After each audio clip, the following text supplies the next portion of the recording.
True. Oh my word, hold on a second. Green Leak gets decimated in this one. Dryan and the captain secure first blood again for the EWOKS. When in doubt, you know that those EWOKS are gonna first blood it out. Yeah, the score is 1-0 to the Cheezers, as you can see by the little Scuttle Crab. Rumor is, it's true. Okay, I'm not the only one who's heard this. Rumor is Green Leak is in fact afraid of bagels. I was worried about this.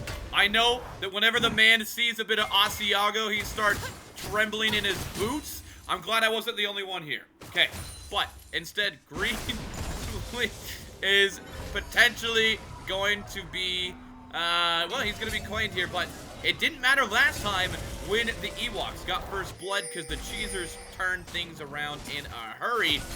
Can the EWOKS prevent that from happening this time?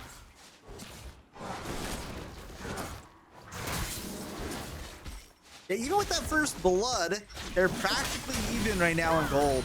So, I mean, it didn't turn into much, but it does relieve a lot of that pressure they were feeling bot side, and able to help maybe that bot lane snowball a little bit and not be, you know, as far behind. Okay, hold on a second, and man, oh my goodness gracious, the Talia wall trying to help out Hoot Boy. He's gonna get popped back into the team, but the whole team's collapsing here. They're gonna get a kill onto that mid laner, but Green Leak trying to flash this up to safety. NX Angel is hungry for this one. They're gonna claim the Nico as well. That's how you snowball a game if you're the EWOKS. The EWOKS trying to put up a stand on Endor.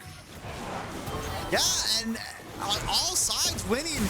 It looked like for a second there that they had some people that might have fallen, but are unable to actually finish it off. Hold on a second. Hold on. Oh, but immediately Hoot Boy gets one in reply as recompense for his boy. Yeah, I think Talia just a little greedy there. I think so just too. a little greedy. Sejuani wants in on this.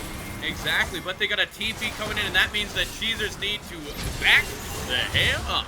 All right. Okay, claiming that. Good stuff from Angel. I love this play from Angel right now. Involved early on those kills and making sure you secure your team to drag. TP was invested for King of Spades in the top lane, but he did cancel, seeing that the Cheezers were not going to press any further. Great macro play, honestly, out of the EWOKS. Ooh. Oh, just slightly off on the stun. And that's why you take cleanse against Ashe. Personally, whenever I'm playing Ashe and I see the other ADC has the cleanse, that tells me I'm never going for the ADC, I'm going for the support. Especially when it's someone like Nico who can be so squishy. I'm just looking for opportunities to get onto that Nico. Exactly, and they've already been counter twice so far. Narrowly dodging that one as well. Dog in the bot lane, showing a bit of fancy feet on that Yunara. I like what I'm seeing from him thus far. And I will, okay, so people are saying we want a repeat MVP performance and turn to vision score from Green Leak. Putting money down. Dude, I love the idea of betting on vision score. I love that so much. That's kind of beautiful. I think the more fun thing to bet on is who's gonna have the worst vision score. Wait, that's crazy. I'm gonna be honest. Right now, King of Spades, brother. Oh, brother. Oh, buddy. But 0 is good, right? That's what you want. Yeah. Yeah. He's just like, I have a jungler. He's gonna come up here and ward for me. Why would I need to do it? I only like to bring that up. Oh, there we go. There we go. I only like to do that because usually that's me when I play. Is lowest vision score. If you're a brave man to hit that on live, I'll be honest. I mean, you can ask Joey. We done. I don't know if I did VOD reviews, my team with Joey, but I've been in VOD reviews, and they're like, brother, you know what Ashe's E does, right? Oh, hold on a second. I know what the Ashe ult does, and Nocturne coming in to pounce upon Hoot Boy as well. This has been a great pick from the EWOKS here. Nocturne has been all over the map, following on the Ashe arrow and securing themselves their 4th kill.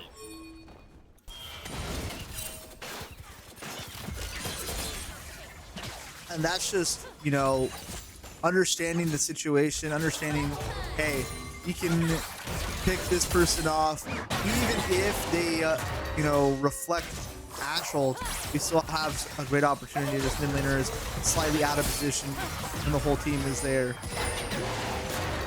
Dude, and, yeah, and then, like, honestly, we're seeing a bit of an NX Angel pop-up game right here, man. Yeah. I liked how he was playing a little bit. He was chasing things down. He's blood hungry. He knows that things are do or die right now for the Ewok, and he is stepping up to the plate when it matters most. That's what you want in your team. And that's what you want to see out of Nocturne, like early game, being able to get 2 kills and an assist in a situation where honestly it should not be happening, because Nocturne should maybe get one thing off during his first ult, but to already have this much out of a 1 ult is just really, really, really good for the team, and that's exactly what you want to see, is maximizing ults for Nocturne early game. Using it on cooldown, maximizing the ult, getting the most you possibly can out of it. And just trying to melt that up as much as you can. Oh, okay, you're on a ward there, so that means Brian, it's going to be a little bit annoying if you got to get your back stopped again. Ewoks here, actually changing their fates a bit, making it so that they didn't just have a first blood and nothing, but now a 4-1 kill lead and 1.5 lead in gold. I love how Director Cam knew that wasn't going to hit and just instantly looked away. They're just like, no. They're like, no. Oh, man, that was unfortunate. Unfortunate there. Okay. Yeah, I like the aggressiveness, though. I think they're trying to just, you know, be aggressive, push them out, kind of, you know, use their advantage they've gotten out of these kills to force them off of the tower. And I would rather people be aggressive and make, you know, mistakes like that don't cost much than hold your ult for next game. Come on, Angel, end this game deathless. I believe no handling bear or Hoogland are Panther, another jungle kill. Says in the chat right now. You just have to ask if there's a bigger gap between these than NX Angel and Jane when it comes to likability. Yeah, you gotta rank the likability of these people. Yeah, man. No, I don't know. They're kind of a shady character. Not a fan of that. Yeah. Their charisma stat in D&D is lacking. Alright, well, here's the question for those who are in the league then. Would you rather have a likable team or a winning team? Or Queen. Sorry. Anyway, oh, hold on, the things are going dark yet again, and that's gonna time for Castle. I don't like that. Out of the Ewoks, they pushed themselves too far. That's gonna be NX Angel falling down, and the Pop Blossom finds 3! It is time to retreat if you're the Ewoks, because your whole team is falling! What a play out of Green Leak! He leaked all over the Ewoks! Joey, not all of us can be both good at games and likable, okay? Oh my gosh, what a Pop Blossom! Yeah, at first, I thought, okay, yeah, you know, NX Angel went in a little too early, probably got killed, but, you know, everyone's just going to walk away and get out. But Green Leak's able to flash in, get the triple Pop Blossom on the whole backline and set up the kills for the rest of the team, and no one dies on the Cheezers. Just like that, game flipped on its head. This is what I was talking about before, about the explosiveness of this team comp and these players. We were talking about how early game they may struggle, but when it comes to these team fights, they can have these explosive moments where it's very difficult for anyone to do anything. Insane. And yeah, like you said, the Ewoks just rumbled out of that. They had one pick go against him, and then the play of the game so far, Green Leak stunning the enemy team of the Ewoks. The Sith Lords rearing their heads and smiting the younglings on the other side of the rift. Yeah, and I also want to give it a bear there. surviving in that situation that felt Hold on a like... second. Green League's here again. And another Pop Blossom yet to boot. Who boy has slain Wrapped. Oh no, Dryad tried to get one in reply. There are two great plays against Yunara, but she dashed herself just almost to safety. But the W to claim it. The volley was too much. Dryan gets a much needed kill for the EWOKS. Yeah, that's just a difficult spot to ever be in as Yunara into an Ashe Seraphine. There's, as long as that Ashe ult hits, there is no getting out of that. Even if you have Flash, I think they're able to chase down and get the kill. You know, one of those things where when the team is on the other side of the map getting something done, you need to play farther back. Right. But great play on the EWOKS, seeing that situation and taking it, getting the fight right away, pulling the trigger, getting the kill. Getting that kill. It was so needed for them. It felt like the CHEEZERS were trying to snowball things like did it in game 1. But Dryan says nay and gets it. And dude, look at this. Look at this. 16 minutes in right now. It's less than 1K gold differential between the two teams. I love this. I don't know who's favored in this one right now.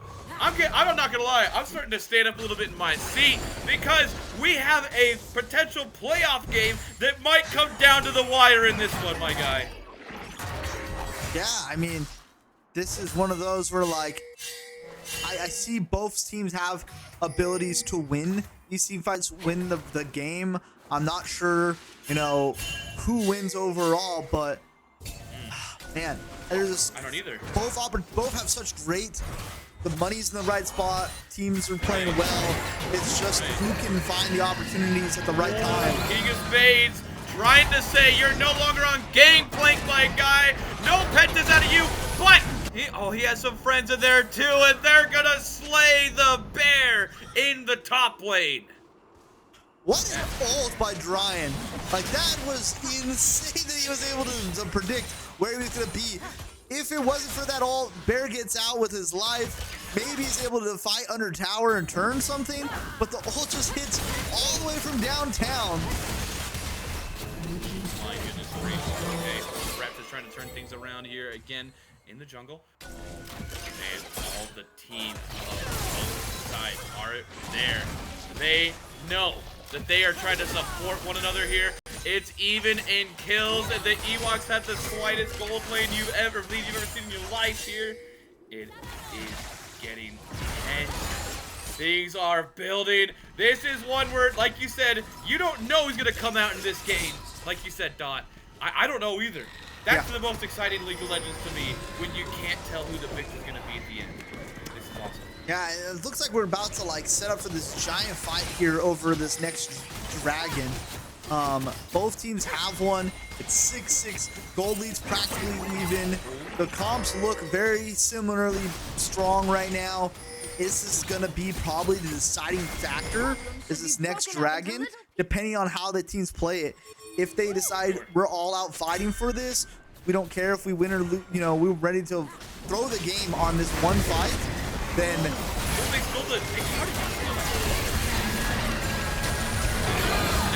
a Pop Blossom finds 4 again!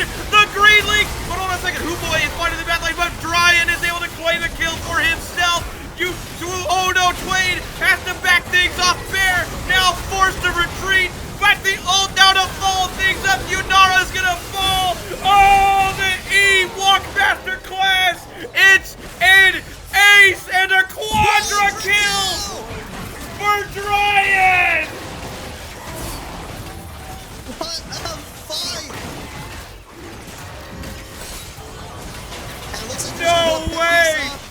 With very little resistance after everyone's dead. But we look at this. Green League has an amazing ult, and I thought they would have the opportunity to take this over, but it was the Seraphine ult that's able to get onto Yunara and get onto Hooboy and kind of cause them not to be able to do any damage here while their front line is just getting destroyed by this Ashe. This Ashe is just free hitting this whole time. Nocturne's able to get back onto Yunara and kill him before Yunara can do anything back, and in return, they get a quadra kill over to the Ashe. Oh my goodness gracious. EWOKS are here, and they're here to play. Ka-ching! They Quadra kill. Gets a giant lead for this Ashe. And now this becomes very difficult for the rest of the team to deal with the Ashe.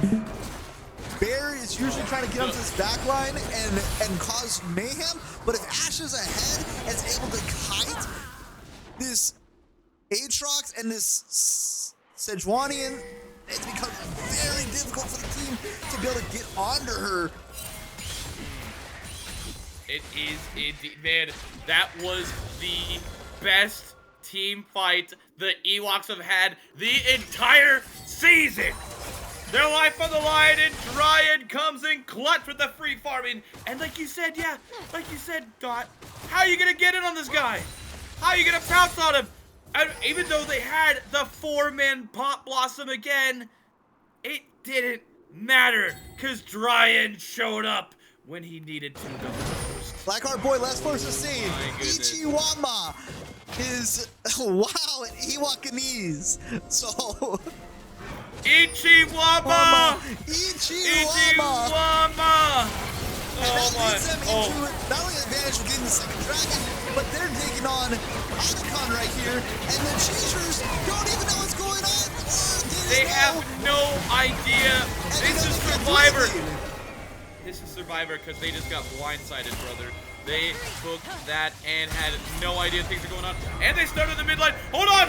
Knocked her down, making things dark. He's trying to pounce on it. I know where you are, Nico. And every time, you cannot escape. I am everywhere on the map. I'll take Otacon and I'll take your life. He's gonna fall again. Green Leak is now starting to look a little green behind the ears. He's a little bit too ripe in this one, and I think the fighting. Hold on a second, but now T-Wade has a great engage. Dryan almost falls, but he's able to reconvene onto the other side of things. And that means Sejuani is going to fall. Oh! What a stun! What a play! The teamwork out of the EWOKS. The EWOKS are making their final stand on Endor. They are rallying against the Sith Lords. Yeah, it looks like they had a moment there where they stunned Orion. They got him under tower. They look like they're maybe able to turn. Yunara's free hitting, but it just isn't enough. They're just too far behind. I think they needed to wait until they got a second item onto their ADC before they could take fights like that. But taking that fight right there kind of seals the deal now. Them losing those 3 kills, I think, puts this game out of reach. They could have maybe waited a little bit longer, waited until they were on better items. But that was the moment they chose to fight for the game. And now they're going to be playing from a major deficit. We're going to need some hero plays by someone on the team to be able to win this game. And honestly, I would, based on the last game, I want that to fall onto Bear because we saw what you could do on the Gangplank. But the impact of Aatrox is just not nearly as prevalent as his Gangplank in game 1 here. Yeah, we see he has the CS lead, but just still down in gold because of all the kills that this Ornn has been able to get. I mean, right now, the only person that's doing anything on the CHEEZERS is Hooboy with a... only down a couple hundred from the ADC of the EWOKS.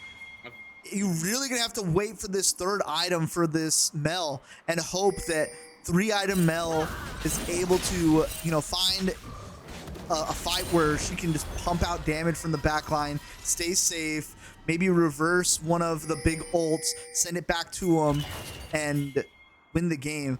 I mean, that is the scary thing when you play against a Mel is that, hey, if Mel reverses the Seraphine ult and you think you're about to stun all 5 of them and instead you all get stunned and get a giant, you know, E or Q from Mel coming right back at you as well, you could really turn some things.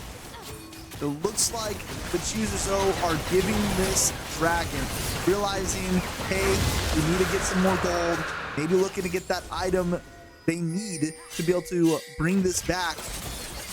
I really like that. No point in fighting for it now when you're this far behind. Get get some gold into your pockets, hit those items, power spikes you're looking for, and then find your opportunity to fight, or maybe find an opportunity to get a pick somewhere else before the dragon. Yeah, trying to find an opportunity to find a pick. I mean, you're gonna do your best to get on the Dryan. We saw that T-Wayne before tried to get that pick that you're talking about, Dot. The only problem was he was just kind of alone, and the Sejuani by himself did not have the damage. So it did not work in their favor in that one. Instead, now, we're seeing here, the EWOKS continue to nurse this lead.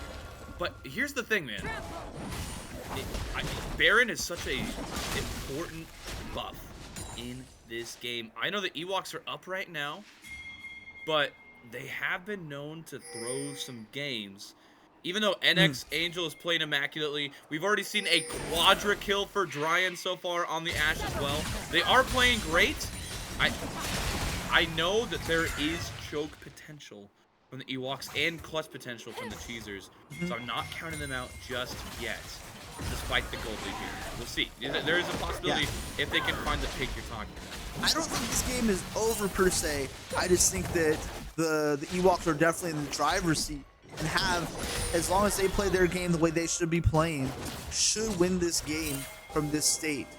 But we're not challengers. We're not professionals. This is a Monday night fun league, right? So who knows? I mean, I've been a part of teams that have thrown bigger leads than this. So brother, you be both. Okay, hold on. Oh, that okay. And Angel's I feel like bet your mortgage on game, this league. Very serious. Very serious. Oh, amen. Hey. Do you have a house? I don't know what you're talking about, Dot. Shh, Slippy, we don't want to talk about it, okay? Don't bring up the past. I want to see some positive Dot comments in the. Is that possible? I feel like you're kind of getting roasted a little bit here. They know. They know. They know. They know. It's okay. Like you can't talk in front of people who have the receipts. We need some whiteout for that paper, I'll tell you. Oh shoot. Okay, now instead, I think what's the biggest lead I should be able to talk about it? I know that like back in my college, we did like a 5-man team that like I think our biggest player, our best player was Gold 4. Okay, and like at one point we spent so much time drafting for ourselves, and then our top lane Echo costed the game, and we had a team meeting after like, we gotta get this guy out of here, right? Like there's no way. Like we gotta make him end like end it with thing. It was, hold on a second, but speaking of ending his life, Captain gets out of the bad situation here, and that makes a great knockup for Ornn. Talia tries to get teammates separated. Another Pop Blossom is gonna be great for Green League, but he put himself too far. Boy gets blasted upon as well. Oh, T-White is still somehow alive in this one. Oh, Bear's gonna fall. Yunara tried to feed farm on the orb, but she's gonna get closed down as well. Dryan is legendary, and the Baron is there. Castro, look at this again.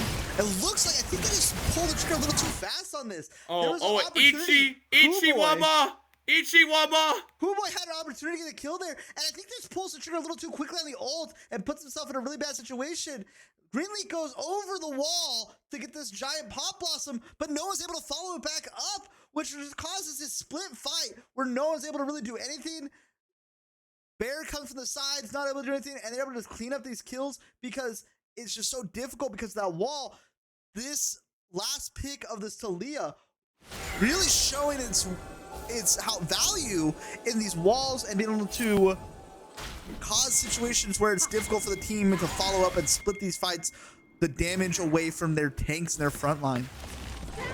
Bro, are we about to get a Game 3 in the most drama-filled matchup of the year? Is that gonna happen? Are we gonna see this one go the distance, baby? I mean, I would love it because my prediction score would be right with the 2-1.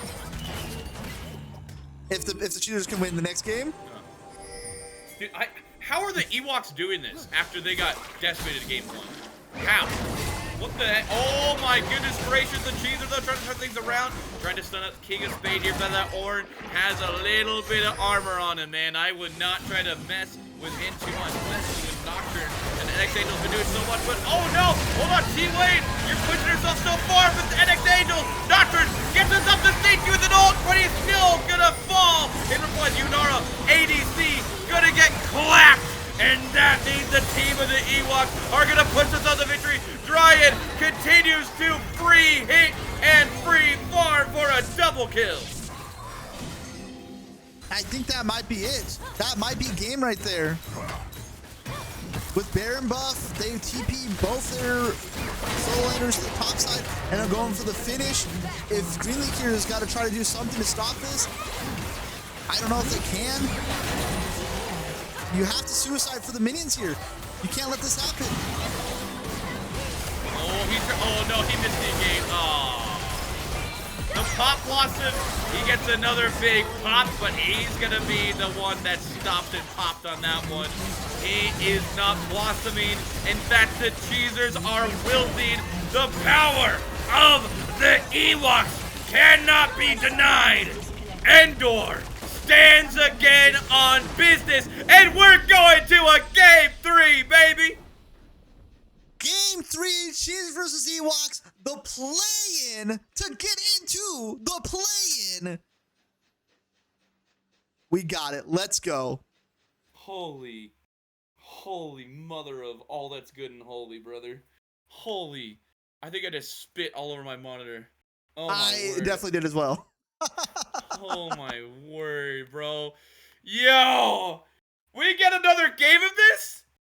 We get a winner takes all. This is no longer a best of 3. This is a best of 1. One game. Best of 1. One game, game, baby. One game decides who goes home, who makes it in. One game, their season is over, or they still have a chance for a ring. It all comes down to this single game. Dot, can you say it with me? Ichi-wa-ma, Ichi-wa-ma, Ichi-wa-ma, Ichi-wa-ma, Ichi-wa-ma. Hey! The EWOKS are here to play! It's so impressive for them to come back from getting penta-killed in game 1 by Bear, man. You can come back from being slaughtered. Brother, it looked like Return of the Sith in that situation. How the EWOKS had no hope. But I'll tell you right now, they bet upon a Jedi, and they were able to clap back in this one. Order 66 is being pushed back. The people in chat are showing representation. They believe it's EWOKS in 3.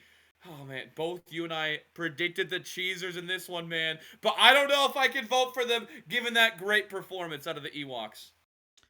Yeah, it is a tough time to be a Cheezers fan after that game. They had opportunities, and I saw lots of situations where it felt like they may be able to get in and win, but truly they were never able to capitalize on those situations. Exactly. Couldn't capitalize at all. And like things just fell a little bit short. And I mean, it really felt to me like you felt the difference between the Aatrox and the Gangplank in the top lane when it came to that. And also, you mentioned, the big way to get the Cheezers back into that is to pounce onto Dryan, and they just couldn't get him. At every point, he was so slippery and continued to put down damage. Yeah, not only did he continue to put out damage the whole time, he was able to stay alive from the pressure from Bear. And that to me is the important thing, is like, you know, if Bear is able to get some kills and get some resets there as Aatrox, maybe he carries the game. Maybe they have to put 3 people to stop him from killing, you know, the backline. But because he's still not able to get the kills onto that Ashe is able to kite him out and stay alive because of those early game kills, that early game quadra kill that led to that much of a gold lead. It really feels like at this point, what can you do? What can you do? Except, what can you do? just hope that they make a mistake. Mm-hmm. But game 2 makes it fun, puts us to a game 3. This is where we see who can go further, who can pull out the picks that no one was thinking of. Game 3s are always the most fun because of this fearless draft system. There's going to be 30 champions because of bans taken off the board. 30 champions. So you're going to have to dig deep into your bag for some of these people to find the right champion for the team comps. And this is where I think we see sometimes the creativity of some of these teams on who is, that creative pick they're going to have. Man, right now, at this point, I think you're right about that. It all comes down to that clutch factor. And this is going to give you so much momentum against the Frigs tomorrow because of how much of a banger this series has been. For sure. Whoever is able to win this is able to show that they can, got you, Dot, make it so, like, they can play in the close games, they can play in the runaway games. It's not even a possibility. The CHEEZERS in game 1 demonstrated that they can snowball a lead like nobody's business and just decimate you, right? So they've been able to show their prowess in that. But what's really meaningful in these playoffs games is winning the nitty-gritty, grinded-out games where it comes down to the last minute. And that's what the EWOKS did for so long. The gold was even for the vast majority of that game. 6-6 kills until the EWOKS pulled it out in a clutch play. And honestly, I like the plays from the CHEEZERS. I did see, I want to say, the Nico going a bit too far forward with those pop blossoms. They were able to have an amazing pop blossom and turn things around towards that first fight. But they wanted to get that same feeling and clutch things up for their team. And they're able to get a lot of people in the pop blossoms, but not in positions where their team could follow up. I'm going to want to see a couple... and honestly, that makes a lot of sense because things are high stakes right now. You're nervous. You can really feel all of the pressure built up to this as it is a best of one and done now in the series. Is there going to be a bit more of that shaky play we saw from Green League again? Are we going to see another bear pentakill on the Rift yet again? Or are those dang EWOKS going to rear their heads for the rebellion and take down the evil Sith? Yeah. I don't know, but I know that we're in. Jakester called a 52-minute banger. I'm inclined to believe him, bro. This is insane. Yeah, I agree. This is going to be one of those, this feels like a classic game in the making. A game that we'll remember as one of the funnest games of the season. This game shouldn't even happen. That's the best part about it. Game 3 of a game that should have never happened, but we get to see it because of some circumstances, and I love it. I'm so excited to be here for this, and this makes me even more excited as we get into playoffs starting tomorrow. Wow, I really, really, really want to see this one be a banger. An absolute banger. Both sides throwing punches. I would love it if we could see it happen. I don't even care who wins. Sorry, Bear. I know I'm a cheeser at heart, but let's just see a crazy game. We're here for the love of the game, baby. For the love of the game. Let's see a crazy one indeed. As the bans have started here, now at the end of this too, Dot, you mentioned the team that can come out on top can point to their victory here and say, we should have won the whole time. Ball don't lie. Ball don't lie. Ball don't lie. I love that we see it go to a game 3 because it just shows that these two teams we're really that close. This is a tiebreaker game, a play-in to get into the play-ins. So if seeing these two teams be that close to each other in this game just proves that really we needed something like this. The rules could not have figured out a way to decide who was the team that deserved to be in. This needed to happen. This was always destined to be what should have happened. It was destiny. Foretold before the league began that these two would face off in an epic matchup of incredible proportions. I have potential. The sexiest Yordle is Viger. Thank you for asking. That, by the way, the EWOKS locked in a first pick Wukong. That is the first time that we have not seen an ADC first picked. So we're changing things up here. But the CHEEZERS going with the tried and true, locking in that Kai'Sa. Yeah, and this is, I think, because of the flop of teams. The CHEEZERS played blue side both game 1 and game 2. This time they decided they want the counter pick, so they go red side, give away first pick. The EWOKS are not willing to first pick their ADC. They go with a safe pick in the Wukong and give Kai'Sa over to the CHEEZERS, which they already picked their idea of a comp of Kai'Sa Amumu dive comp is kind of looking like what they're building here. We'll see how the EWOKS are able to respond with none of their picks taken yet. There's tons of different characters that can really, persuade a team from diving. And I'm thinking like Cassiopeia is a great one. Zaya, even maybe like a Janna. Ooh, interesting. Oh, Mordekaiser? Cho'Gath? Janna could be a possibility. Janna, just Tarek, like Mordekaiser can do the same thing. These champions are just going to make it very difficult for this full-on dive comp to dive onto you. Okay, but the CHEEZERS have to make things... Whoa! The Swain pick? Swain. Yo! Yo! Batman himself. Excuse me, Raven Man himself. Raven Man. Pulling out here. Yeah. Raven dude. Edgar Allan Poe's boy. Yeah, pulling his head out. I kind of love it, man. I'm about it. The Swain? That's also the first time that we've seen a Swain on stream this season. Yeah. And I like Swain here. Can be very, very difficult to deal with if he gets ahead. It scares me a little bit that they have a lot of damage. So if this Swain can be bursted pretty quickly with what they have already, and they still haven't even picked their ADC yet. As somebody mentioned in the chat, that could be a counter pick himself there against the Cassiopeia potentially. Yeah. Cassiopeia is very good into Swain because Swain kind of has to walk towards you, shorter range. Cassiopeia has tons of damage.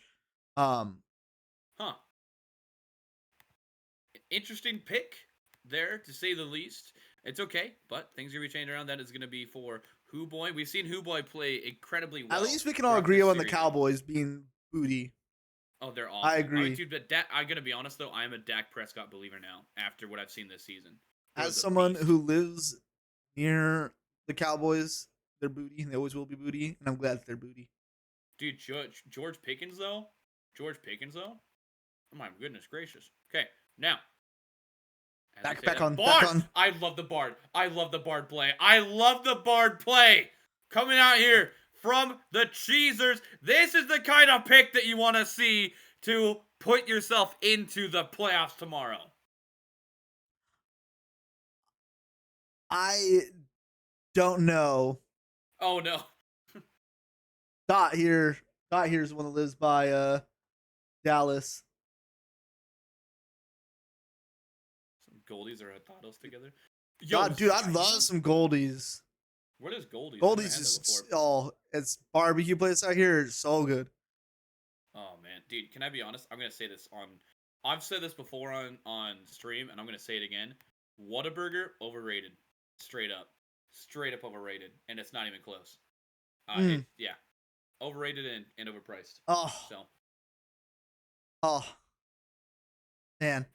This will probably give away where I am at, but yeah, I bet he does. I'm close to Stanley's. Okay. I'm close to Stanley's, and Stanley's barbecue is so good. I'm not originally from this area, so barbecue is amazing down here in the South. Oh, barbecue's amazing. Everyone in the chat, I'm gonna be honest. Patty melts are clears, OP too. Oh, Cane's clears all of those. Cane's Yeah. clears all of them. I'm But- just gonna but- be real. Yeah. let's get back into this. Cassiopeia is going bot lane here. It looks Wait, like. wait a second. Wait a second. You're right. I got talked about the tenders right there. Yeah, I got lost so in the it's- cane sauce. What? It's a full damage comp from the EWOKS, with the only frontline really being Mordekaiser and a little bit of Wukong. No But way. I love it. if they're able to get these advantages, golly. Oh my goodness. Oh my goodness. Dude, you feel so terrified. If you are the bot lane of the Cheezers, you played the Bard for the picks, but man, I don't want to stand up against a Cassiopeia Zyra. That damage is going to be insane. No way, bro. My aunt's potato salad with raisins has more But flavor I'm than... more- I like Okay. Slims is way better than Cane's. Brother, Slim chickens, what? way better. Brother, what? Okay, y'all don't know the strat of getting extra sauce. It's all about the sauce there. All about the sauce. It is everything. It puts the perfect bow on that meal, dare I and say- it is dare I signed say- delivered to everyone here. Lane's is better than Cane's. Slim's is better than Cane's. No. No. Cane's chicken is horrible. Y'all are Cane's haters here? That's crazy. Let's go. Chick-fil-A. That's we crazy. don't even bring up Chick-fil-A. Chick-fil-A Chick-fil-A is the Lord's chicken, so it's way better than Y'all Cane's. are crazy. Y'all are crazy. I'm telling you right now. Plus If y'all Cane's, okay, they're all Cowboys fans. Screw Cane's. brother. All right, I'm just gonna say it right now. Y'all can hate on Cane's. You cannot hate on the best fast food place anywhere. The #1 fast food place, hands down, Popeyes. Okay. Now, if you can't agree on that, I can't agree on any one of your takes. Popeyes clears everything else. Truly only palatable because of their sauce. Popeyes is 50-50. Cane's people like sauce, not chicken. Yeah! Okay? Alright? Sue me! Excuse me. They could put their sauce on anything and I'd eat it. My favorite Okay, part about pal? Cane's is dipping the freaking bread in the sauce, I'll be honest. Oh, it's so good. Dude. As soon as you bite into it, you immediately feel the grease going down your throat, and it's a glorious experience. Okay? I gained 20 pounds looking at it, and I know. love it. Yeah, I've gained way too much weight since moving to the South. Because if Cane's Bro. is like at the F tier here, like imagine. Cane's is F tier, they said? Y'all are insane. Y'all are insane. Okay, I haven't heard anyone talk about Popeyes, though. True. Popeyes. What do we do? What do we do to Popeyes is Popeyes? 50. We talk about Popeyes. Popeyes 50-50. 50-50? To what? All right. When you go to While we fast food. wait, I'm putting it back on to us so we can finish this conversation. Okay, I don't understand the Canes slander right now. I have had some Canes in my life, and it is incredible. Oh, you are the kind of people who doesn't wait for what they want. Oh, it's too long of a line. You know why people line up for Canes? Because it's the big dog. It's delicious. It's Alright, amazing. so You can I think put that's- I think everything that's a inside thing that sauce. Specific to where you are, there's long lines for Cane's. Here, there isn't. There's normal lines, but not like Chick-fil-A lines. Not like, Dutch Bros during peak lines. Like, it's not lines like it is probably there. That's only And because it's new, and the same thing happened when In-N-Out came, Whataburger, any of the places come. Oh, Dutch Slim's Bros. had a Dutch giant Bros goes line. Crazy. Yeah. Just wait till Soup Dude discovers salt, pepper, and garlic. Y'all I want you to. feel Dutch bad Bros for is him. crazy. I feel bad Dutch- for him. He hasn't been down to the South. Like, Yeah. Excuse me, bro. I want you to know. Cane's opened 2 weeks ago. We had hundreds of people in line. Hundreds. Like, literally, it took hours, like 8 hours to get through the line, and it was worth it, baby. It was worth it. okay, It's you guys delicious. recently got a Slim's there. Go to Slim Chickens. It's way better. Get the cayenne ranch. get it tossed in the sauce. Pick a sauce and they'll toss your tenders in some sauce beforehand. You can also get chicken and mac and cheese. Y'all are crazy. Where they're like, y'all are crazy. they like a little bowl of chicken and mac and cheese. That's gas. You can get chicken and waffles. Gas. Okay, chicken and fire waffles. lemonade. Okay, chicken and waffles does go crazy. Chicken and waffles does go crazy. I'll tell you right now, I love Cane's. And I will strongly defend that you are correct. It is only because of the sauce that Cane's is good and the toast. It carries. It carries. And you're saying that they're F-tier fries? Dip them in there. Dip them in there. Okay? All right? Then eat them all Just called up. you out as a That's B-dubs all you gotta lover. do. No. No. I am not a B-dubs lover. Absolutely not. Oh, dude. You know what? I'm a bone-out guy, though. I'm going to say it. I'm a bone-out lover. I love was until I started making my own wings. Ooh. And now, now my wings gas. And bone in. And the air fryer. Oh, wait, that sounds like it would go hard, actually. Man. Oh, that sounds like it would go hard, like actually. my own sauce, the air fried up. Oh. Ooh. Oh. Ooh. Oh, dude, I've seen Joshua Wiseman on YouTube and everything. Yeah. He makes a Korean fried chicken that I cannot wait to dive into with gochujang sauce in there too, baby. Making it a little bit of spicy and delicious. I am stoked for some of that. That's gonna be delicious, bro. Yo, when we going to Pluckers? Coach Pizza. Hold up, I didn't know that. Wait. Trigger me with defending King. Dude, Coach Pizza, when we going? I'm down. I'm a little bit of a drive out from Dallas, but I'm down. Y'all are crazy. Okay, right now, are y'all gonna go against Papa? Who? I heard Papa was supposed to say 50-50. Oh, dude. I was sad. I was trying to go to the LTA finals here, but I mean, I'm a massive Cloud9 fan, and after they lost, I sold my tickets out of just being angry, and then I was like, I shouldn't have done that. So rip, I didn't get to go to LTA finals, but next I'll be there at Worlds this year for sure. Dude. Okay. Well, everyone, we can take a breather. It's all good. I mean, people are opinionated about their food, and I am too. I know, dude, me too. I've seen some of these people from the South. I can tell because of the way they care about their food. Bro, okay, I noticed how nobody defended Whataburger. Not a single person defended Whataburger. They just attacked Cane's. That's what the people said. They were like, they said, wait, what? They said, bro's never had a patty melt before, and it shows. Oh, okay. Yeah, okay. All right. Yeah. They saw a little bit of that. I love how this all started with the Cowboys Cowboys suck. Defending. The Cowboys. If there's one thing we can agree upon, yeah, the Cowboys suck, bro. Yeah, the Cowboys all suck. All yeah. The Cowboys are garbage. We can all be Trash. happy. Get them out of here. My goodness, bro. Okay, it's our year. Oh, that's so funny. Korean tonkatsu? No one in this chat has been alive when it's been Cowboys year. No. I make that bet right now. No one in chat has been alive when it's been Cowboys year. No. Dude, Troy Aikman, man, before he was a commentator, it's the last time that they were actually even decent. Oh no. All right, guys. Who is gonna get eaten up and spit out? Just like you guys should with stuff that's not Cane's. Now, as we're talking about this, we're gonna be getting into the EWOKS versus the CHEEZERS. Winner take all right now, baby. Best of one. Game 3 for the playoffs. This is where you go big or get sent home. Let's go. Oh my gosh. There's 5 men in the top lane. Oh, King of Spades. There's so many people up there with you. But he's able to flash his way to safety. I love that. You're going to set your team up for an early gank. I think Spades might get some visitors in the top lane here with that first play.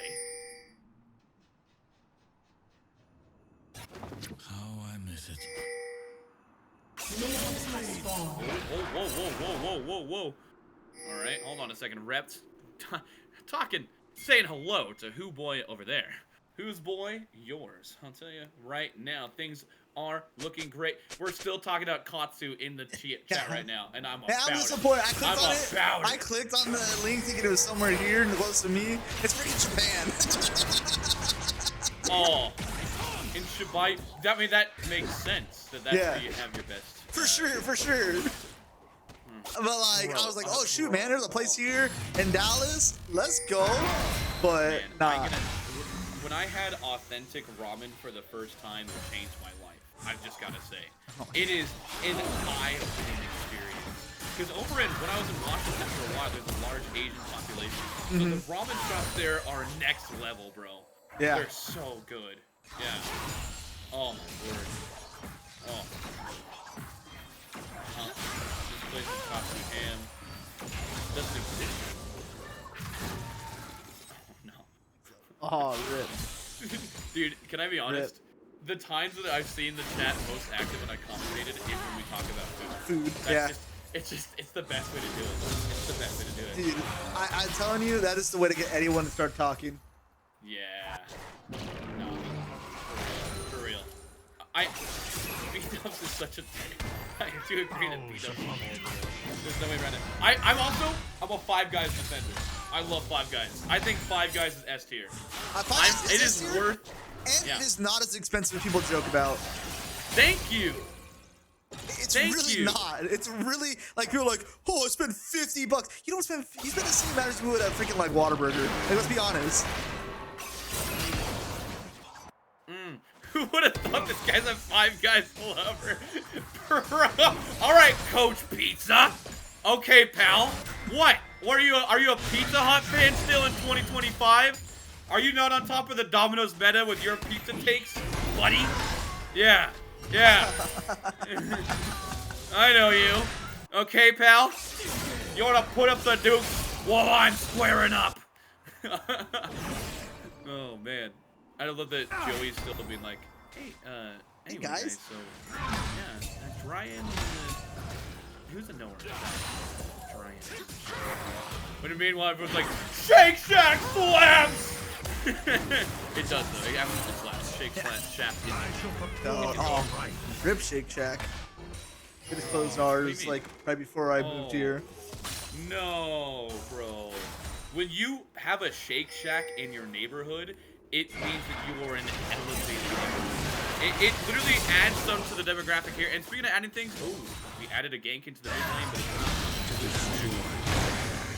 I love it. Dude, people are just farming. We can keep chatting about how Shake Shack is insane, bro. It's so good. Oh, wait a second. Things are going to try to happen in the bot lane here, or in the mid lane.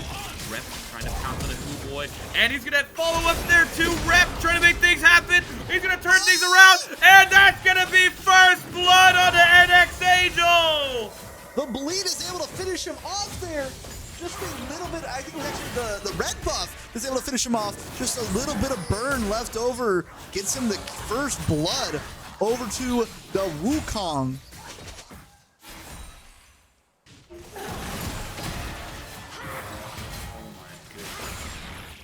The Wukong, whoa there, Captain, my Captain. We might need to back off there, buddy. That was a big hit. Yeah, the Wukong first picked and already paying off. You get as much bang for your buck as possible, just like Five Guys fries. When they put extra fries in the bag, you get more than you bargained for, and it's perfect. You know, they get their potatoes from Idaho. From yep. I do indeed, my good. From potato country. Yeehaw. I got yeehaw. I got some meat on now, because I'm telling you right now, partner, I'm a big fan. Yup. Best potatoes in this, in America, right there. Curse upon the ground. No aid. I'll tell you right now. Okay. Back in the chat. It's going too fast for me to check in as I'm commentating this game, because we're talking about bulgogis. Bulgogis, Idaho potatoes. Snack right there, and picking a snack. This guy is going to be chewed up. They're trying to make an escape on the Yorick. Oh, but the flash to follow King of Spades is the king in the top lane. He's gonna get the solo bolo here in game 3. Yeah, it's really a bad situation for Bear there to be in. I don't think he was expecting King of Spades to instantly pop the ult on him once he got it and punish him for just being aggressive. But yeah, I mean, you don't want to be in that situation, especially without your ult. Okay. You can Alright. hang to the fuck. Focus it. Well, Got some kills now. Got some kills now. No, trust me. It's gonna be kills for like 3. It's about to blow up. 1.5. I gotta say one thing. Speaking of 1.5. $1.5. The price of the best hot dog in your life. Costco. Has to be goated. Are you with me on this one? You know, it's pretty good. Pretty good. But I'm gonna be honest with you. This just You comes. don't have Costco membership, do you? I do. But I'm more of a Sam's guy. That's a wild take, but I'm more of a Sam's guy. Oh my! No! That is something I no. You have lost credibility, my good sir. No, there is no way that that's the case. Sam's dwarfs in comparison. You don't even have the Costco guys. What about Bam? No Bam? No Bam. No need. That's crazy. The deals are insanity. Right here. They're talking about yet again. Santos gas prices. That's all they've got, dude. Literally it.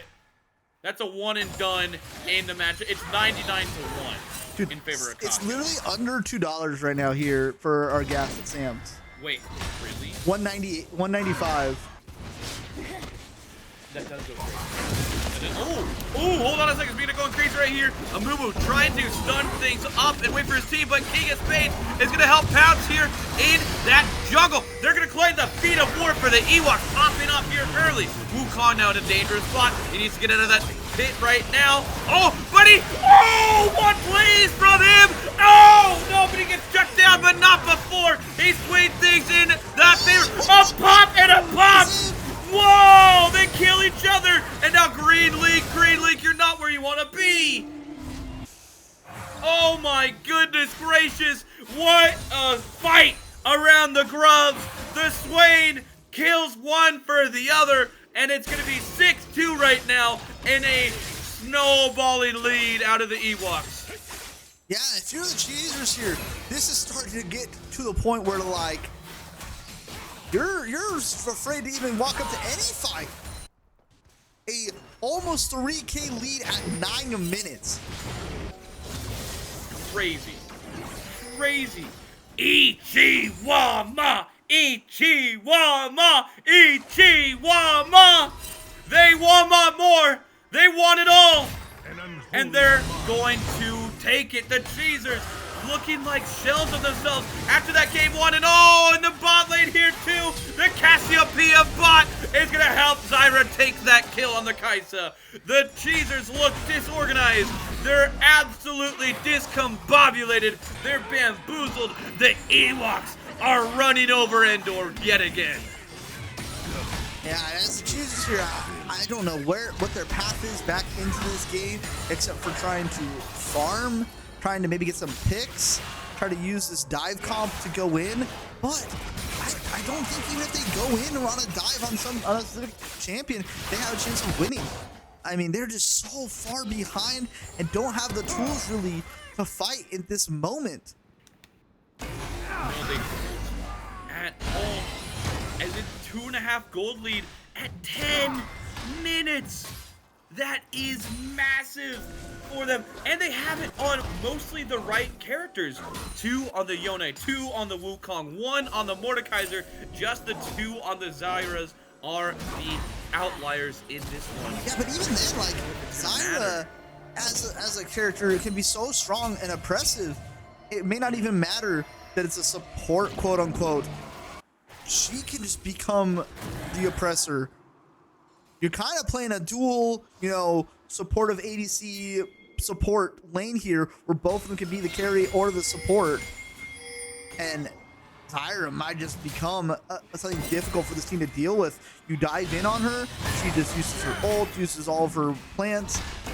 I don't see a good path for the CHEEZERS to take any of these fights right now without catching someone majorly out of position. No, speaking of catching out of position right now, Pooh Boy is up a creek without a paddle. Gets bounced on in the river. And T-Way, no! You've used your ult, but can your team follow up with you? NX Angel, what a move! What a move from him! But T-Way still able to blows that one out. He's trying to make this solo happen yet again against the Yorick. Bear is trying to fight it, making things happen, but I'm not sure if he's going to be able to do this. Oh, this is so close! He dodges the skill shot there, too. Out of safety. And a great pick. Oh, the Zonya is going to save it for a second, but I don't think the captain is where they want to be. Shut down for T-Wayne here. Great place in the CHEEZERS, swinging things around. It's going to be a 2-2 in favor of the CHEEZERS, but getting some much-needed momentum. Bear doesn't realize, but he's going to get flanked right here by this Yone. He's trying to force this kill on King of Spades because of him being out of position. In return, though, Yone's just going to come up here and probably get a free kill. Oh, man, a free kill indeed. Yorick got his friend to help him, but I don't know if it's going to be enough. Slamming him down to the depths. Mordekaiser getting another kill in this one.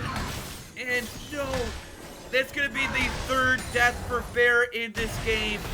He has yet to get a kill on a character not named Gangplank.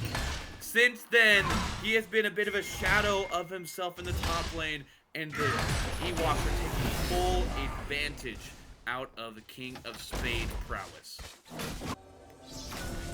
Yeah, I really like to, I would like to see Bear there take his win of surviving the ult of Mordekaiser, backing up and resetting, but instead was just playing very aggressively without having any vision, any knowledge of anyone coming, realizing, there's nowhere else for the team to do anything, that you're the only target they could go for right there. I get it, you're behind trying to make a play for your team, but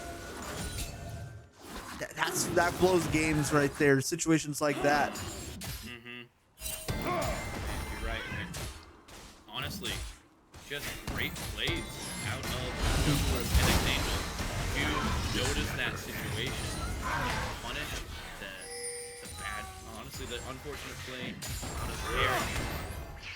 I don't want to say it, but is he gonna pull off the true combo of penalties to get body? Is that going to be what we're going to see here? Yeah. Great dodge going to try in there too, but he's still going to get pulled in by this Swain Greenleg, trying to put down the damage with the fancy feet of the Cassiopeia. Or should I say the fancy slithering out of the snake body. Going to get himself to safety, and another bot here in the top lane. King of Spades now trying to claim that he can get another 1v1 kill onto the Yorick, and it's easy pickings for the King of Spades. He has so many plays in this one that he is snowballing the EWOKS to what could potentially be a reverse 2-0 and get them into playoffs.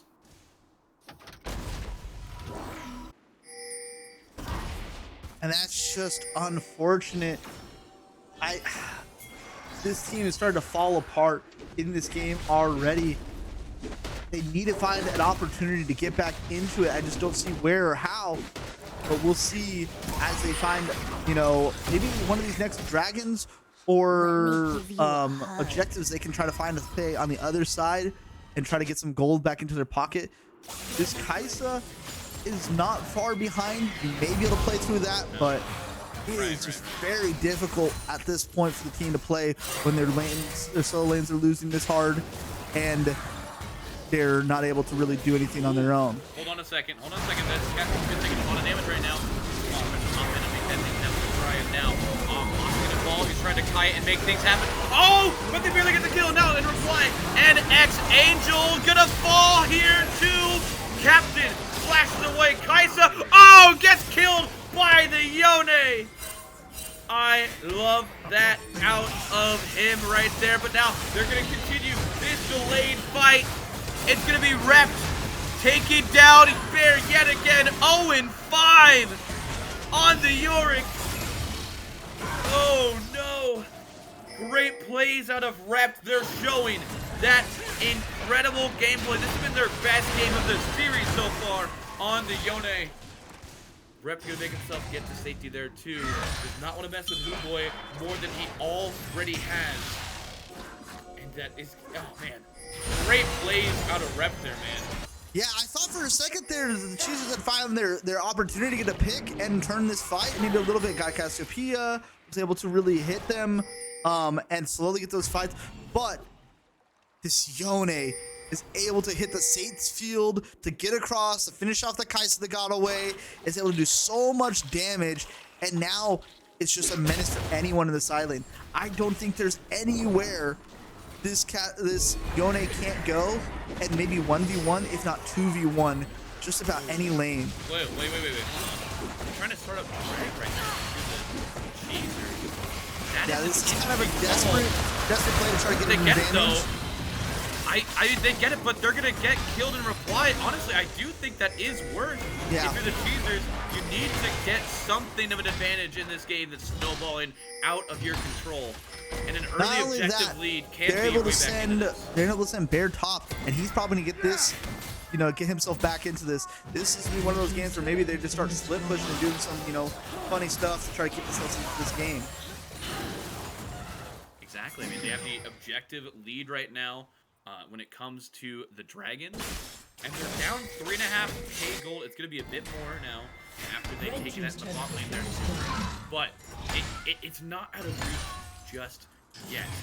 They're making some plays. Honestly, Boy on the Swain has been carrying things on the side of the Cheezers, and that's what he's going to need to do before Kai'Sa can get themselves in. Yeah. I would love to see them be able to maybe continue to move Bear around, get him some turrets, kind of put him in situations to maybe get some gold to get himself back into this game. Because if he doesn't become a factor, then I think the team becomes significantly weaker without the split pushing that he can bring. I just don't know if it's too late for that. Could be indeed here. Everyone tuning in. Who you got? You got the Cheezers in this one, or the EWOKS that are up 5k gold? What are you going to favor in this one? With this 1-1 game state, I mean, any single mistake could be the difference from either side. I mean, they have enough damage that I think that they could still maybe one-shot this Yone or one-shot this Mordekaiser if they're able to get a pick onto them. So you gotta still look out for stuff like that too, where maybe they put into a bad position. Maybe they get caught out. This Bard hits, the ult that sets up the team fight, and at that point, can the team respond? That's a good question. That's a good question indeed. Speaking of good, I think there is no question at all. We're talking again about food. I believe that Pan Express is number one. I'm gonna say it. I love Pan Express, but I think with my B tier, I don't think I can. They used to be my guess in my team. But hold on a second. We're just sharing things right now. Captain is going to be stomped up and taken out by the great team play. But Cassiopeia, Dryan, free farming in the back line. Kai'Sa going to flash away from NX Angel. Dryan now trying to get things into things. He's trying to push his way past T-Wayne here. T-Wayne getting some damage, but Greenlink gets himself to safety. But no, great plays out of Dryan to secure the kill in that one for the C. Oh my goodness, but Boy, the one team member of the Cheezer doing well, is going to get cleaned up and taken down. The Ravens have to fly away in this one, and that's going to get them the Otacon too. Yeah, so look at this, and it looks like they have a good start to this fight, but they're just not able to get anything after that. And Kai'Sa tries to get away, but there's just enough time on Yone's E to finish off Kai'Sa before she can get away. Oh no, she does get away, but there's just no damage left in this fight. I appreciate Huboy trying to make something happen. There's just not enough damage to get through anyone on this team. Man, the fact that Dryan almost got slowed down by the side of Green League, but was able to push through that ult and still get so much damage down too. This Cassiopeia bot is working, man. It's working. This crazy comp that they put together into the Cassiopeia bot, especially into team comps like this that want to go in. Cassiopeia is just so good at stuffing people that want to be aggressive onto her. And truly, she just plays like an ADC, but instead of clicking, you just E. It works. E. Oh. A. Sports in the game. Did we just do the same thing? Are we best friends now? Are we best friends? Did we just go to best friends? Oh, okay, waiting to dodge that ult of Cassiopeia, trying to ult himself to safety, but I don't like his position right now. No one's gonna be able to press him any further though. Good stuff, getting into safety, and oh my word, King of Space just having his way in this top lane. Yorick cannot seem to contest what he has going on. He's 0-6 in this one. You mentioned before, it's the Bounce gameplay rearing its head yet again. Okay, I like going in right here. Instantly play for T-Wayne, and he's gonna get popped because of it. Oh, but Kaisa now getting the shutdown goal. Exactly, good stuff there from the Dryan now. Trying to push me forward. NX Angel's in the right place yet again to turn things around. Huboy, the one with the damage, does not have enough yet again, and NX Angel claims the kill. The EWOKS are looking final right now.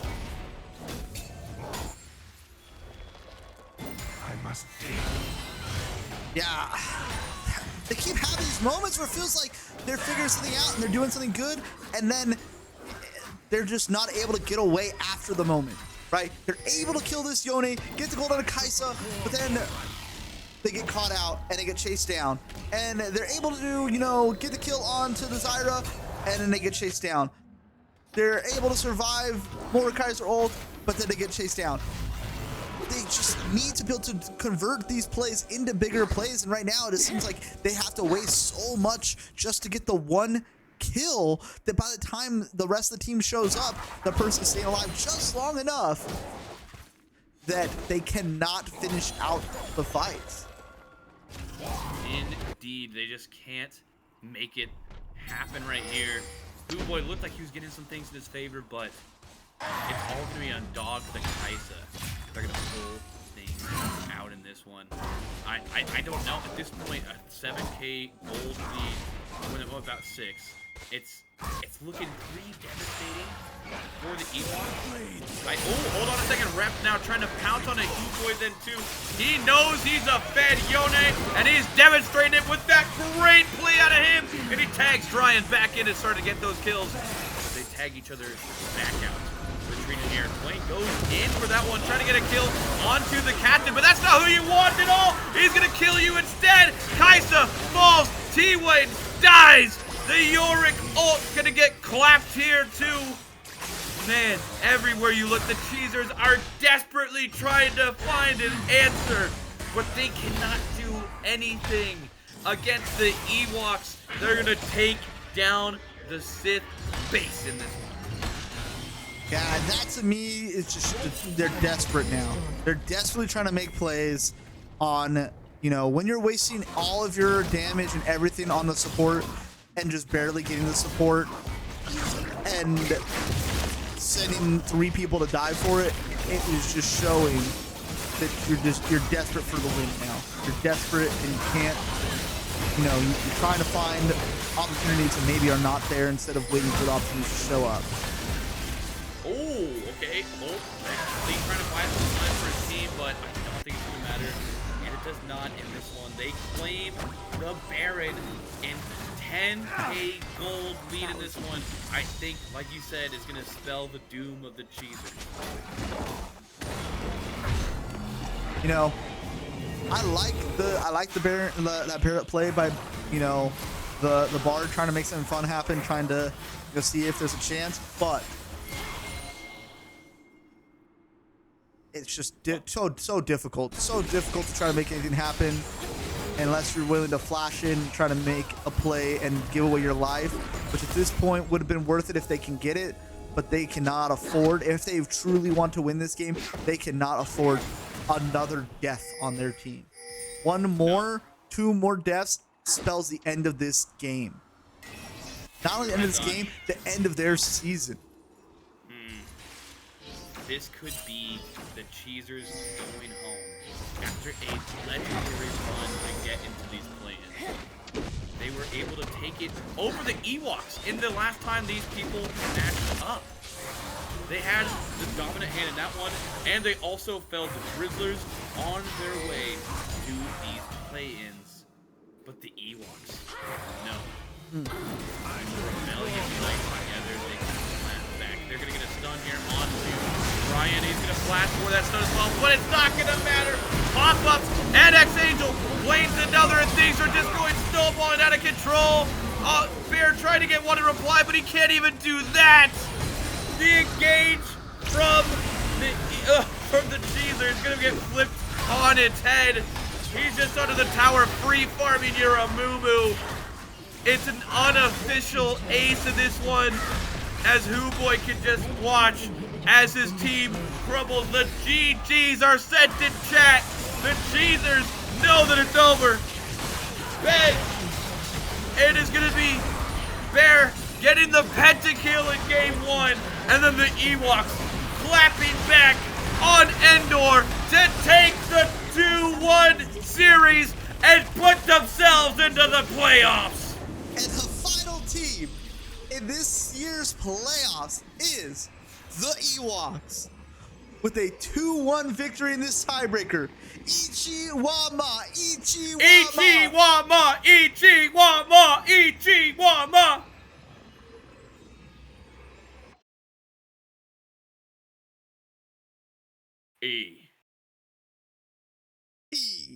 Ichiwama. Wama. Wama. When I say E, you say Chi.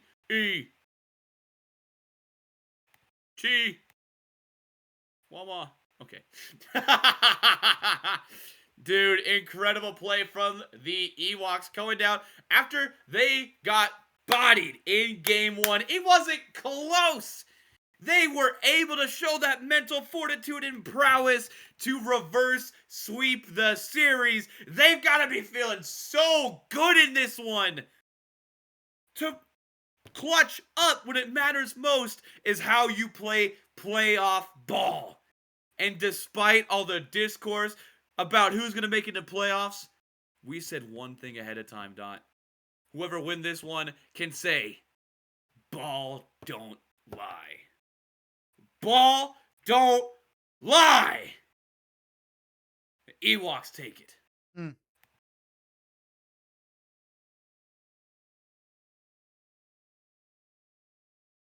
Coach Pizza, you are my demon.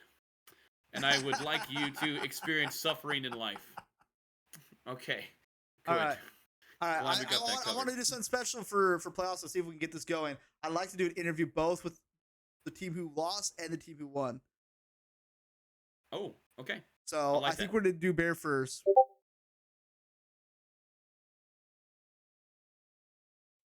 Good. I would love to hear Bear's thoughts on, I mean, he had high highs and low lows, which honestly has been the Cheezer season so far. So, here we are, man. Bear, welcome in, man. Yep. Hello, my friends. How's it going? It's okay. It's nothing great. I didn't play kind of shitty at third game, but it's yeah, it's all good. Yeah, just walk me through. I guess not just this game, but the season. I just want to hear from you. You guys had some high highs, some low lows, some really fun moments. Getting even to get to this point where game 3 to make it into playoffs. After starting to play a lot better at the end of the season. Just talk to me through about this season and how you're feeling right now. So start of season, fell short to the Drizzlers, which is, it happens.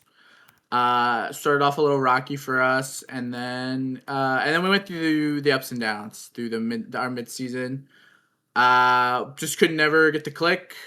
We had different ways we wanted to play the game. It was a little bit difficult. Rounded out a little okay. During the end part of that, we started to find our groove. I went on a massive climb. I feel like I've gotten better as a player this splits. And I mean, all in all, the guys were good. They were very fun to play with. It was kind of just your normal draft team. Sucks we didn't make playoffs. But yeah. Yeah. I mean, you definitely experienced high highs and low lows in this one. Can you talk me through, if we're gonna talk about the highs for a quick second? Tell me how it felt to get that pentakill in game 1, bro. It felt pretty awesome. The second, this would be my second comp penta, my first on Gangplank. So I was pretty excited. It feels really good to penta people that I really, really like. I love everybody on that team. Yeah. So it just feels nice to get a penta against them, even if we didn't end up taking a series. So it was fun. But no, I mean, like I've been talking to a lot of people. Like when Gangplank gets onto that like 2-item spike where it's like Triforce Collector. I mean, he does a fuck ton of damage, and you kind of just like. I kind of just got into a good spot where I was able to, I don't know, just hit my barrels. And it just felt, I was just in a groove that game. So yeah. Now tell me about comms. Were you guys literally just screaming, "Who cares if we all die? We're getting the pentakill. Walk under tower. Who cares?" It was more of a. It was more of a. I was like, "Holy shit! I'm gonna go penta this guy right now," and then my whole team followed. I got the Quadra, and I was like, "Oh my god, I have a Quadra!" And then I just started sprinting against Angel. So, bro, we were screaming our heads off for you. It was crazy. I know. I went back and I literally just went back and listened while that game was ending just to see. But you guys were freaking. It was freaking awesome. Oh man. Well, sorry it ends on such a sad note, but no, it's all good. Appreciate you coming in to do an interview. You have any shout outs? Anyone you want to, praise? Anyone you predictions for the rest of the year? I will go ahead and throw out my allegiances where my allegiances lie, that is most important. I also just quickly want to shout out Rept, who's the mid laner on the other team tonight. He played out of his mind, really good sub. Played out of his mind, so shout out to him. I good buddy of mine too. For who I think is gonna win, I'm gonna roll with for Dragon Division. I'll go with the Penny Pinchers, and then for Baron Division, I am #bonking. I'm going for the Bonkers. So just the top one seeds. One seeds. Just one. No controversy at all. Just no controversy. Just the on seeds from both sides. All right. But no, yeah, that's all I got. So. Yep. Thank you very much, Bear. Thank you for doing the interview. No problem. Even after the loss. We really appreciate you and all that you do. Appreciate you. Thank you, guys. Peace. Peace. All right. What a go. Yeah.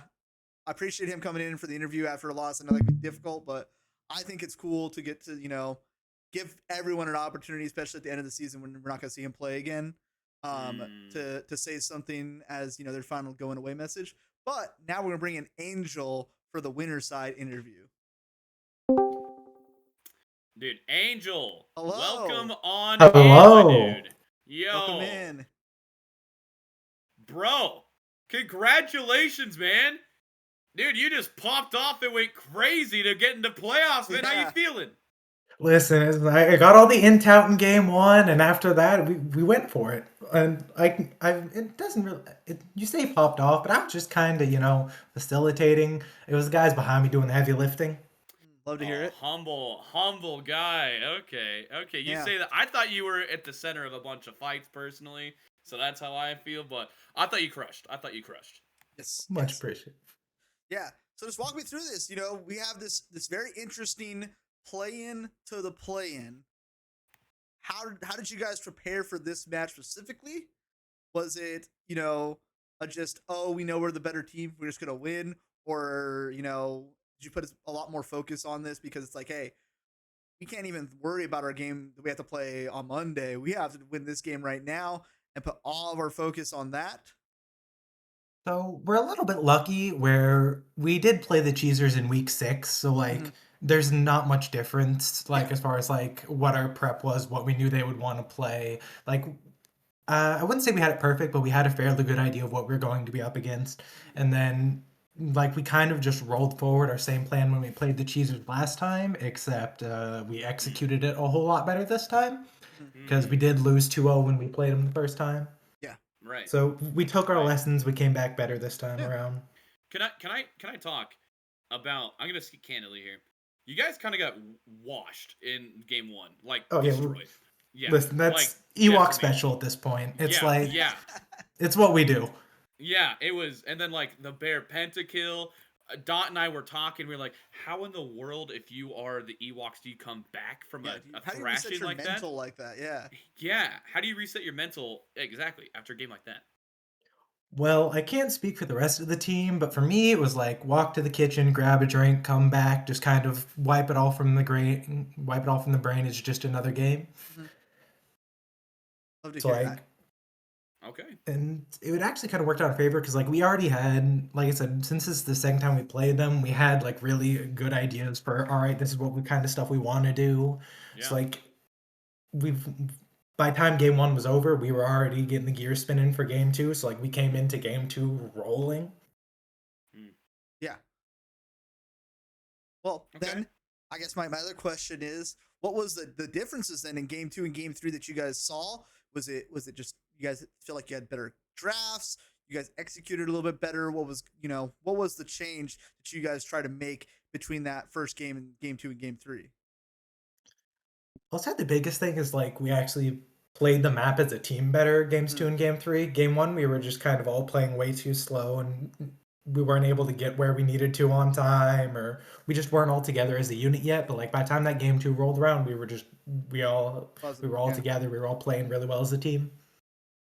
Okay, and that's fair. That's fair. Who would you give the MVP to on your team? Who do you think popped off the most in this matchup? And also, who do you think was the anti-MVP on the Cheezers? Okay, you're gonna have to clarify what you mean by anti-MVP because that can get a little toxic, and I don't know if I'm trying to start. I would say the opposite. Let's go. Who do you think played valiantly on the other team? Like let's try to keep it a little bit less. All right, calling people out. All right. Yeah. So like for the Cheezers, for me, it's really close between Bear and Dog, or just a Dog, because like both of them played insanely well throughout the series. Like Bear. We've all always joked that Bear is 2 sides of the same coin. He's either going to be popping off or he's just going to be fighting constantly. And so it kind of showed in game 3 where we were able to figure out how to fight around Bear. And so Bear didn't just get to pop off. Yeah. Like even in game 2 where like we weren't necessarily slowing him down, but he didn't get fed like he did game 1, he was still scary. And then as far as MVPs for my team, as much as I want to shout out D. Ryan and Spades, like I got to give it to Rep. Homie showed up with day of, basically, I think late last night, didn't even know he was playing a best of 3. He thought it was 1 game, and then still just popped the fuck off. So love to hear it. Okay, and you guys are, sorry, and then you got this one, Don. But you guys are also playing tomorrow. Now, correct. Since you won this. How are you guys going to approach such a quick turnaround after winning this game? Listen, I'm not gonna throw my team under the bus because it is also partially on me. But like we've been doing day of preps for most of the season, and so like I mean, just another day at the office, right? Yeah. Same turnaround as normal.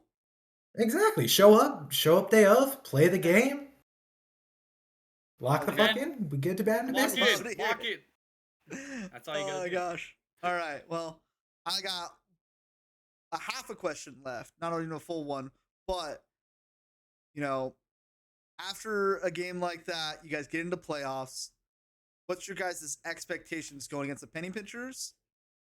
And then also, like, why are you guys gonna beat them? All right, so we're not even at the penny pinchers yet, if I recall correctly. Like, we still got to beat the Frigs first. That's right, you gotta beat the Frig first, yeah. So listen, 1 week at a time. we won against the Frigs when we played them last time. It was a really close series, so like it could go the distance, and in the Ewok way, it probably would, just because that's how we've played this season. We fight every step of the way, so it's going to be a brawl. Y'all Here. Perfect. Okay. All right. Do you have any last things you'd like to say? Oh, go ahead. Shout outs. Anything you want to say? Anything you want to call out? Predictions for games? Predictions for, I'll throw out my prediction for the playoff series I'm not gonna go, be a part of, like Bonkers #1 and Baron. I haven't been watching closely enough, but like Cuddle Bear's my GOAT, one of many. Cuddle Bear wins these. That's not even a question. But Dragon's gonna get spicy. Like, I can't tell you who's going to win any given game, even the ones I'm playing in, because like Dragon's going to be bloody. It's just gonna be a bloodbath. It's awesome. And okay, give me your reactions when I say the phrase Ichiwama. Ichiwama. Ichiwama. Ichiwama. Let's go. All right. That is your battle cry that the people have christened for you in the chats, just so you know. It is going crazy right now. Hell yeah. Love to hear it. Thank you so much for the interview. Appreciate you guys. Good luck tomorrow. I don't think we'll be casting you guys tomorrow. We'll probably bounce the other division. That way, you guys don't get casted 2 days in a row. But yeah, please don't stream curse me 2 days in a row. Yeah, good luck. We'll hopefully see you guys get some penny pictures. Thank you. All right. And then it was just us and our beautiful, amazing chat. No, they called me stupid for liking Kane, so it's fair. It's true. No, it's not, dude. Kane is incredible. All right. If there's one thing I want people to remember from this, it's that Kane's sauce cannot be beat. That is factual. Factual, non-captual. But Dot, dude, it's been a blessing and a treat talking with you tonight, man. That has been dope. Appreciate you, bro. Man, I can't wait for we're gonna do it again tomorrow. Yeah, that's 22 hours from now. We'll be back here again. Ready to sling out some casting for the first round or the play-ins of the Baron division. Or the Baron division. Yeah, Baron division. Baron division. Exactly. Yep. We're going to get that. I mean, yeah, playoffs, they started today, basically, and we're going to be running with that as much as we possibly can. Call us Forrest Gump because we can't just stop. We just can't stop running. Thank you all for showing up in the chat. We had a very active chat today. Thank you again to everyone who helps put on this, all the admin, the teams that let us cast you guys. Thank you to Soup Dude, this guy. I can't do it. This guy that way, wrong way. That guy. Appreciate you. I couldn't do it without him. Love you guys. See you guys tomorrow. Love all you guys. I'll give you some shout outs. You have any shout outs? Sorry. I was about cutting you off. Dude. No, man, you're good, man. I love you guys. Most of you. Coach Pizza, I hope you rot and that your teeth fall out and that the American dental system cannot give you any assistance and you can no longer chew food. So then he can enjoy Canes. I was going to say, I'm left enjoying Canes at the end of the day. Then he can finally enjoy Canes because he can drink the sauce. That's all he needs. Dude, okay. Okay, dude. Excuse me. Hey, some countries have one team in the Olympics that wins the gold medal every single time in archery, but you just need the one gold medal, and that's what Cane sauce is. It's their gold medal. It's better than all the rest, and that's all they need, baby. That's all they need. That and their Texas toast. It's like a bronze medal. It's fantastic. Okay? But with that being said, I have no more shout-outs. I cannot wait for the games tomorrow, and we're going to be having a fantastic time. Cannot wait to see all of you guys tomorrow. Stay tuned. My word, dude. Y'all. This isn't banter, guys. This isn't banter chat. It just transferred it over. This is my Christian Minecraft Twitch stream. Yeah, please. Yeah. Honestly, every single chat is just a conduit to destroy each other verbally. And I'm a fan of it. I'm about it. And I'm a fan, too, of this blasted play for the Annie. She grabs the initial kill onto the Trundle. So trying to rear his big old head. He's on a business call. He's busy. He's busy. Yeah. And again, you you see the CHEEZERS are focusing the objectives, trying to get an objective lead to win this game. Ooh, hold on. Great route there onto the moon of the Trundle. Following things up there too, Green Link is able to secure the kill for his jungler. Now, also rooting here onto the Annie as well. Rep needs to represent themselves in a better TP into the Dragon Pit as well. Poppy trying to follow up onto Dryad. He's going to be caught out a little bit. And the ADC taken down here. Damage is forfeit. Annie going to fall as well. That's going to be a triple for the Morgana. The entirety of the EWOKS have been slain off the map. Thresh. Oh no, the captain, my captain. Wherefore art thou? Quickly, the one opportunity they had to get Dragon and kind of force them to be in a bad situation was nullified. They got Dragon anyway. It's just too difficult now. Oh, what a help by the Thresh though. Okay, the captain now trying to make the play. Ooh boy, now going to get shut down. Oh, trying to save the Gangplank there too, and he's getting turned around. No way! The CHEEZERS! Bear with the double kill. Decimated. It's a triple kill! Whoa! It could be the Penta! Is Bear gonna have... Is he gonna get the Penta for the play-in? The Bear Penta could be on the line! Is he desperately trying to get it for him? Green Leak! No, but the Mundo gonna dodge himself away. Yo, it could have been for... Wait! He's trying for it! He's going for it! And a Penta kill! And that's gonna be the soul. Oh my goodness. You're just getting stomped.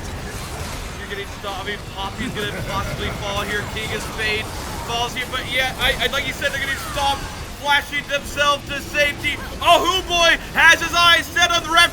The target might fall here. Wait. Oh, Jinx. Jinx gets the kill instead. And it's gonna be another double for Bear. He cannot be stopped. He cannot.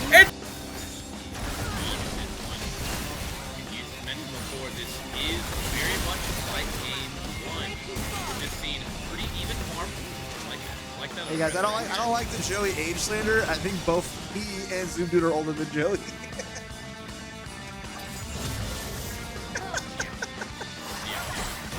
Hey, but Joey's got a kid. True. Oh my word! Hold on a second. Green Leak gets. It's able to help maybe that bot lane snowball a little bit and not be, as far behind. Okay, hold on a second, and man, oh my goodness gracious, the Talia wall. Trying to help out Who Boy. He's gonna get popped back into the team, but the whole team's collapsing here. They're gonna get a kill onto that mid laner, but Green League trying to flash this up to safety. NX Angel is hungry for this one. They're gonna claim the Nico as well. That's how you snowball a game. Likeable team or a winning team. Sorry. Anyway, oh, hold on, the things are going dark yet again, and that's been time for Pound, but I don't like that. Out of the EWOKS, they pushed themselves too far. That's gonna be NX Angel falling down, and the Pop Blossom finds 3! It is time to retreat if you're the EWOKS, because your whole team is falling! Escape! I am everywhere on the map. I'll take Otacon, and I'll take your life!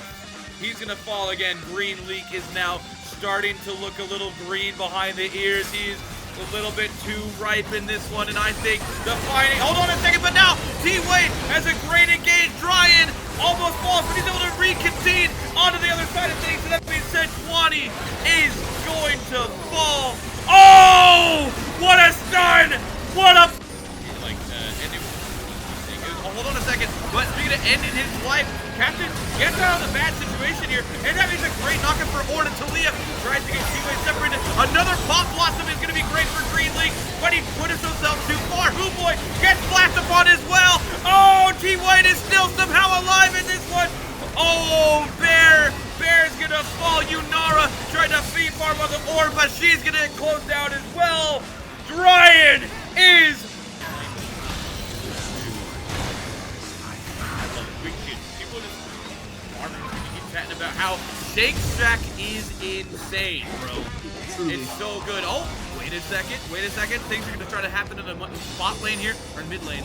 Rep trying to pounce on a Blue Boy, and he's gonna follow up there too. Rep trying to make things happen. He's gonna turn things around, and that's gonna be first blood on the NX. Team follow up with you. NX Angel, what a move! What a move from him! But T-White's still gonna blows that one out. He's trying to make this solo happen yet again against the Yorwick.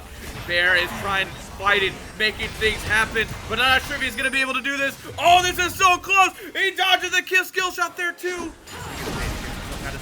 And a great pick.